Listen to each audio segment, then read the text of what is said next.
Well, those involved in equestrian industries are less concerned with the blame game. They just want to get on with the job during the equine lockdown. Thoroughbred racing is making a staged return after outbreaks of equine influenza detected in the state's southeast and west prompted a ban on meetings and movement. The Eagle Farm meet in Brisbane tomorrow will be the first racing event open to the public since the crisis began a fortnight ago. But for many who make their living from the industry, the crisis is far from over and the number of infected properties keeps rising. Christina Harrison reports.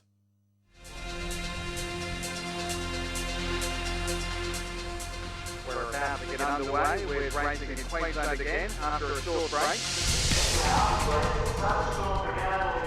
After nearly a fortnight at a standstill, they were finally off and racing again on Wednesday at the Gold Coast. It was a bit disappointing without racing, but it's good to be back racing now.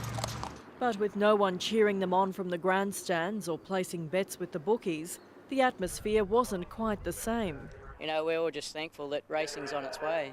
People don't catch the virus, but they can actually carry the virus back to their own animals. So it's basically taken an ultra-cautious approach at this stage. Tomorrow's meeting at Eagle Farm will be the first in Queensland to let spectators into some parts of the grounds. Only local horses will be allowed to compete. Providing everyone adheres to the restrictions and no one does anything silly, I can see probably a bit of a light at the end of the tunnel. But not everyone in the industry is back on track yet. Dressage coach Nicole Tuff is dividing her time between horses at her Gold Coast property and others at Warwick. She's one of about 200 people whose flu-infected animals have been quarantined at Morgan Park for a month.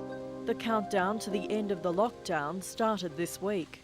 The spirits dampened last night. The weather came in bad and it's raining, and it's cold and it's windy, and it's hard to be away from your family, it's hard to be away from the horses at home. It's hard being a bit isolated from the rest of the country, not knowing what's happening. She's had to stop coaching and training, and horses she planned to sell can't go anywhere. Normally today the place would be really busy. I'd have 3-4 lessons a day, the farriers in shoeing horses. For those employed by the equine industry, this outbreak is causing considerable anguish. Not knowing when life and work will return to normal is forcing some to seriously consider a change of occupation. A few of my colleagues have done different courses and machinery operated courses and stuff like that. They're seriously thinking about this. They've had enough. The Brisbane farrier won't pack away his tools just yet, but he has had to lay off his apprentice. He can no longer travel from farm to farm making and fitting shoes because of the risk of transferring the flu. We probably do around about 30 to 40 horses a week, and now we're basically to a standstill. We'll survive, but it's not a real good way to make a living. Queensland pony clubs and their 1,200 members are also feeling the brunt of the outbreak. All the pony clubs in the southeast and right throughout Queensland are like this one. They are in lockdown. For now, no one's allowed in or out of the clubs for fear of spreading the virus and making more animals sick. The effect on the young children, the young riders, would be just terribly traumatic for them. Many of the riders will have to sacrifice hopes of competing at state events planned for the coming months. It's a very dramatic time. Our main objective is to contain it within the areas it's in now. There is help on hand for those in dire straits. There are equine influenza hardship grants, while the federal government is offering compensation of up to $1,500 for those in immediate need. Back at the beach shack, I'll meet you back in the summer of love. Everyone came for the surf. The Brisbane crowds came down every weekend. They could drive or come on the railway, and that continued right through into the 80s. It was easy access for children and their mothers to get the kids and the older people to swim in the inshore smaller lagoon, and we were still able to surf and ride waves here because there was an outer bank. We've got one of the best point breaks we ever had in the world. It's the #1 surf break. Kelly Slater, the 9-time world champion, raved about this spot. That was then. This is Kira now. a wide expanse of sandy white beach at the southern end of the Gold Coast and a swell that's virtually flatlined. It's not a board riding or surfing beach anymore, it's just a closeout. About 8 years ago, the Queensland and New South Wales governments committed to a project to pump a massive build-up of sand out of the Tweed River mouth and send it north. It looked like a win-win situation. The Tweed would be safer for boaties and the sand would replenish eroded Gold Coast beaches and protect valuable infrastructure along the coastline. On the southern Gold Coast, our beaches are great. They're fantastic in terms of the protection that they're giving our properties. It's just that they're a bit too fantastic and there's too much sand sitting in some spots. Kira has suffered most, prompting passionate locals to speak out. What do we want? Bring back Kira! Renowned surfers headlined an Australia Day rally this year. 8 years later, they've killed off a surf break, a reef break, they've left the beach like a deserted oasis. We used to have small horse rides and camel rides on the beach. Well, the size of the beach at the moment, I'd say leave the horses out and bring the camels back. Business and tourism have been affected, forcing some to shut up shop.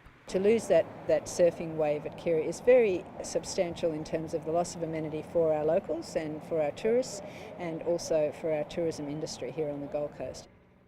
Kira board riders haven't had a club event here for probably close to 8 years, and we have lost the Quicksilver Pro from Kira, and a lot of high profile events on the Gold Coast would probably come here from time to time if this break was back. But Kira has lost more than its break. Marine biologist and Kira local Bob Moffat says the reef has all but disappeared, and so too have the dive businesses. The reef's been completely covered. There used to be a rich ecosystem, and now this ecosystem is reduced to just a few fish and very little reef at all. Locals say they tried to warn the government all of this would happen even before pumping started. Local knowledge from a lot of people, I mean, we're talking about hundreds of locals that really know the area and what happens, hasn't been really taken into account. What we've been trying to do is to get amendments to the agreement between the two states so that the volume of sand that's placed in the bay can be placed on demand or placed in outlets to the west and north of here. The local members been trying to find out which, if any, of their suggestions made it into the contract. It is within these contracts between New South Wales and Queensland that the truth lies, and until we have our hands on the contracts, we really are not able to clearly ascertain the extent of the issue. The state government has honoured its election promise to do something to fix the problem with a $1.5 million project. Some of the money was recently used to remove 20,000 cubic tonnes of sand, but the question now is how the rest of the money should be spent. Stage 2 could see another 200,000 cubic tonnes taken away, but that's open to public comment until next week. The mid-term and long-term solution means creating sand dunes, cutting a contour into the beach, dredging the reef, and then using those sand pumping outlets where we need them. Pump on demand, pump where it's required. It seems the new minister responsible for the environment is in agreement and has a New South Wales counterpart on side too. Kate Jones says at the moment, sand is being diverted back over the border. Tony Kelly and I have agreed that we will be working with the contractor to ensure that we get greater flexibility within the contract so we can deliver better outcomes not only for Kira Beach but also for northern beaches in New South Wales. Ms Jones says she'd like to see action on stage 2 this year and have a long-term plan ready next year. I think if they take on board some of our ideas and fine-tune and fine-manage the whole situation, it'll be a win-win situation for fishermen, divers, surfers, swimmers and beach lovers and even catamaran sailors. We're about the halfway mark, but there's still such a long way to go to save Kira. I got an 8-foot mama rolling through my veins.